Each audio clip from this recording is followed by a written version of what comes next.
सबके अंदर विराजमान परमपिता को मेरा प्रणाम। आज जीवन परमात्मा सबको, जितने भी जीव हैं, सबका जन्म होता रहता है, आते रहते हैं, जाते रहते हैं। और मानव विशेष रूप से उस परमात्मा ने प्रत्येक मानव को इस प्रकार से पृथ्वी के ऊपर बना करके भेजा, अपना स्वयं का रूप दे दिया, आत्मा स्थापित कर दी, प्रकृति दे दी, बुद्धि प्रदान कर दी, सही और गलत की पहचान करा दी, अच्छा बुरा सब कुछ संतों के रूप में रास्ता दिखाने वाले भेज दिए। उन्होंने पूरी प्रक्रिया तैयार कर दी जिससे कि जीव ना भटके, सीधा उस परम तत्व तक पहुंच जाए। लेकिन मानव ने समय को रोकने के लिए, भटकाने के लिए अनेकों उपाय खोज लिए। छोटी छोटी वस्तुओं में सुख देख लिया, मोह ममता देख ली, अच्छा बुरा देखने लगे। आसपास जो विचार हैं वो प्रभावित करने लगे और एक दूसरे को देख करके ईर्ष्या पैदा होने लगी, परिवार को देख करके मोह पैदा होने लगा। और जीव जिस उद्देश्य को लेकर के इस संसार के अंदर आया, वो उद्देश्य ही दूर हो गया। तो जो जन्म मानव का हुआ, जब आप लोगों को ये योनि प्राप्त हुई, तो जो उस परमात्मा ने आपको सबसे पहले मौका दिया, आप ये देखिए, प्रत्येक जीव जितने भी हैं, स्त्रीलिंग पुल्लिंग, मेल फीमेल, पशुओं की तो छोड़िए आप, वृक्ष भी मेल फीमेल हो जाते हैं।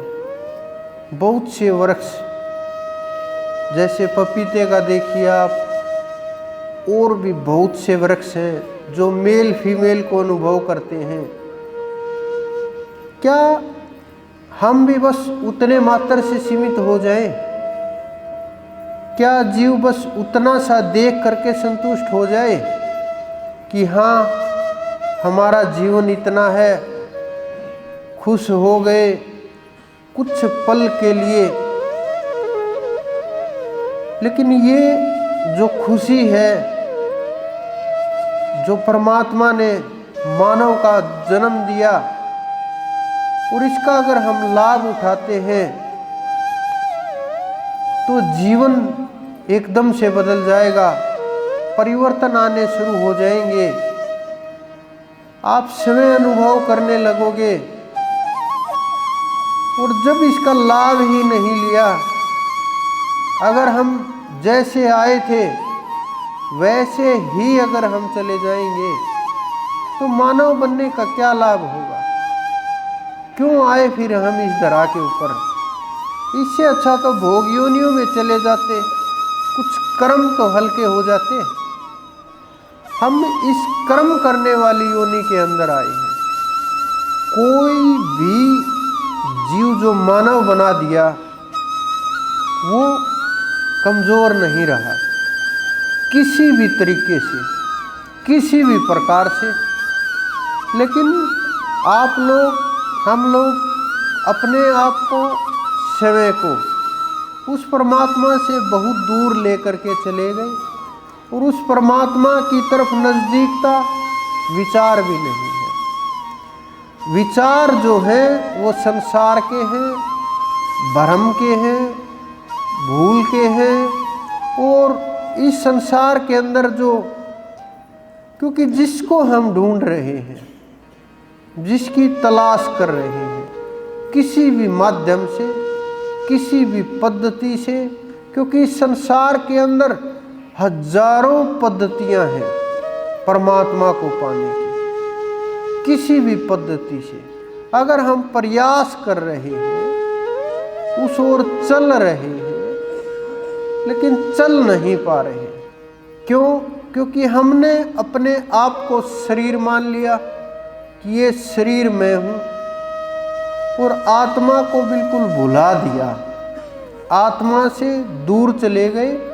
और जितना दूरी आत्मा और शरीर की होगी, ये भ्रम आपको अंत समय तक, अंत कब, ये नहीं कि शरीर का अंत हो गया तो अंत समय आ गया, जब तक आपको परमात्मा की प्राप्ति नहीं होगी तब तक अंत समय नहीं आएगा। ऐसे ही भ्रमते रहेंगे, 84 के चक्कर में घूमते रहेंगे, आते रहेंगे, जाते रहेंगे, जब तक जीव का कल्याण नहीं होगा, परमात्मा की मेहर कृपा नहीं बरसेगी, उसकी दया के बिना, आप लोगों की साधना के बिना वहाँ तक नहीं जा सकते। प्रयास के बाद भी अगर आप उस ओर नहीं चल पा रहे तो फिर अगला जन्म के लिए ये मत सोचो कि अगला जन्म हमारा नहीं होगा, या ये जितने जीव जंतु हैं कि हम ये नहीं बनेंगे। हम देख कितने आपकी आंखों के सामने जीव जंतु घूम रहे संसार में, कभी न कभी तो हम लोग भी इनकी योनियों के अंदर होंगे, कभी न कभी तो हमने भी इन शरीरों को धारण किया होगा, कभी न कभी तो हम भी इसी प्रक्रिया से गुजरे होंगे, कभी न कभी तो हमने भी परमात्मा से प्रार्थना की होगी कि हे परमात्मा कृपा करो, दया करो, दया निधान हो, हे पूर्ण ब्रह्म परमेश्वर, आपकी कृपा के बिना जीव का कल्याण नहीं हो सकता। कोई भी जीव हो, उनकी दया के बिना नहीं हो सकता। लेकिन वो आपके ऊपर कृपा क्यों करे? जब तक आप भजन नहीं करोगे, उसकी तरफ बढ़ोगे नहीं, उसको ये जो सांसें हैं उनको समर्पण नहीं करोगे, अभी तक तो यही नहीं पता समर्पण क्या करना है। क्योंकि हम लोग, कुछ लोग समझते हैं वस्तुएं समर्पण करनी है, कुछ लोग समझते हैं शरीरों का समर्पण करना